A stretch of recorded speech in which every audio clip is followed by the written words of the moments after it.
December 31st, 2010. Where were you? It could be that you were spending time with friends or family in anticipation for the new year. Or it may have been that you were celebrating on the eve of your 65th birthday, as the first of the baby boomer generation to reach the ripe old age of 65. The point is, beginning January 1st, 2011, more than 10,000 baby boomers a day will turn 65, a pattern that will continue over the next 19 years. Who are the baby boomers? The term baby boom is used to identify a massive increase in birth following World War II. Baby boomers are those born between 1946 and 1964. There were about 76 million boomers born in the U.S., which in 2005 represented 29% of the population. This graphical representation shows in red the number of births that took place during the baby boom. 1965 through 1985 are shown in blue. Some refer to this as the baby bust. In 2011, the first set of baby boomers will reach 65. With Medicare and Social Security funds declining and many businesses suffering from financial distress, will there be enough funds to support the investments that they have contributed to and are expecting to live off of? Through a combination of procrastination and bad timing, many baby boomers are facing a personal finance disaster just as they're hoping to retire. By far, the greatest fault has been a failure to save. The personal savings rate averaged close to 10% during the 70s and 80s. However, by late 2007, that rate had sunk to negative 1%. Somewhere along the line, the Social Security formula went awry. In 1950, each retiree's Social Security was paid for by approximately 16 U.S. workers. In 2010, that number was down to 3.3. By 2025, each individual retiree's Social Security will be paid by only 2 U.S. workers. We cannot hope to continue to be able to rely on this program as a retirement fund. 40% of baby boomers polled claim that they will work till they drop. Despite what they may say, in 2008, less than 50% of people ages 64 to 75 earned any income from a job. In fact, today, 35% of Americans over the age of 65 rely on Social Security payments as their sole source of income. And of the boomers who actually will continue to work, another 35% of them will do so just to make ends meet. Typical boomers are still short on retirement savings. Even those in their 50s and 60s with a 401k for at least 6 years had an average balance of only $150,000 at the end of 2009. The 2011 Retirement Confidence Survey finds that worker confidence in having enough money to live comfortably throughout their retirement years has continued to decline. The percentage of workers reporting that they are not at all confident has reached an all-time high of 27%. Only 13% of workers now say that they are very confident about having a comfortable retirement, which is the same low observed in 2009 and well below the high of 27% observed in 2007. Who's to blame? Were people taught to rely too heavily on government benefits instead of being responsible for their own retirement plans? With several large corporations going bust, will they not be able to pay their investors back with the funds that they were expecting to live off of? There are many questions and factors as to just how this has happened and why people are just now starting to notice. Many blame it on poor economic conditions, but this crisis was in the works long before these conditions were realized. Job loss is typically unexpected, and if you do manage to find a new job, it's likely to pay less than your old one.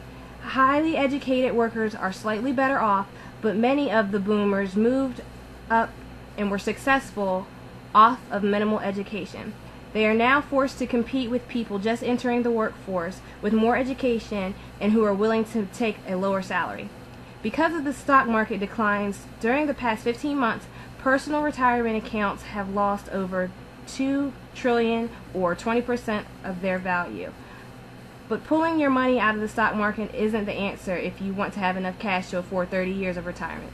Many people also fail to prepare for unexpected health problems or extreme increase in the healthcare costs, paired with the steady decline of benefits provided by employers. The age at which workers expect to retire is gradually rising. In 1991, half of workers planned to retire before age 65, compared to 23% today.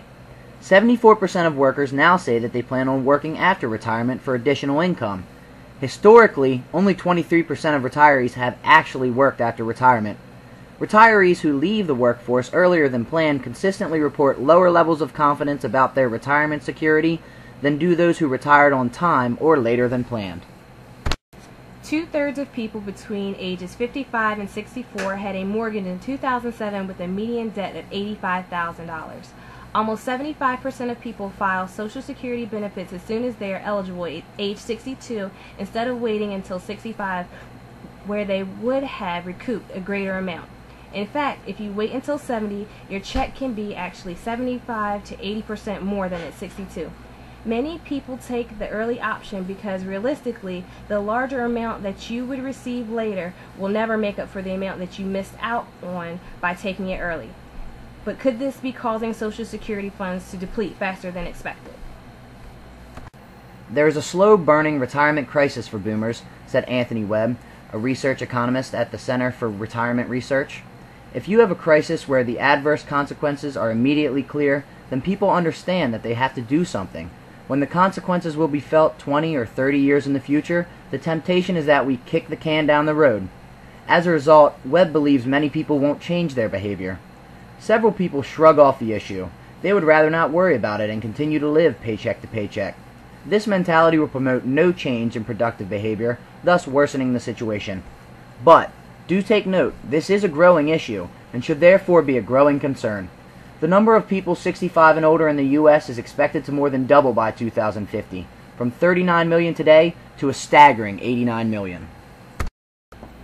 The traditional pension plan is disappearing.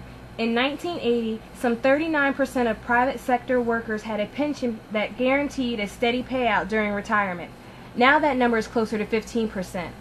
This perceived safety net created a certain level of false security and contributed to a lot of overspending and an extravagant lifestyle practices.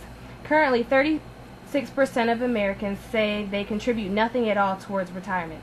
Many retirees banked on their homes as a retirement fund.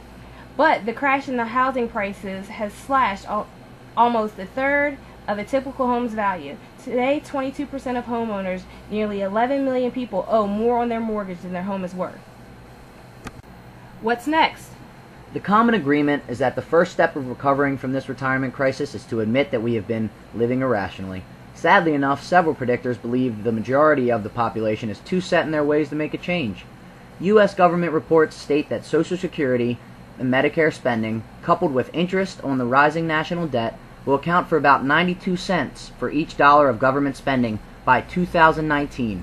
Furthermore, the Congressional Budget Office projects that U.S. government public debt will reach 716% of gross domestic product by the year 2080. Unfortunately, this issue is not only an alarm for the baby boomer generation, but a wake-up call for future generations as well. A large concern for us moving forward will be finding work in an already competitive job market where we are not only competing with each other, but with our parents and possibly our grandparents as well. You can blame whomever you'd like, but the truth of the matter is that we will need to take control of our own destiny. The ball is in our court, and should we drop it, there will likely be no Social Security to blame, no pension cuts to miss, and no one to fault besides ourselves.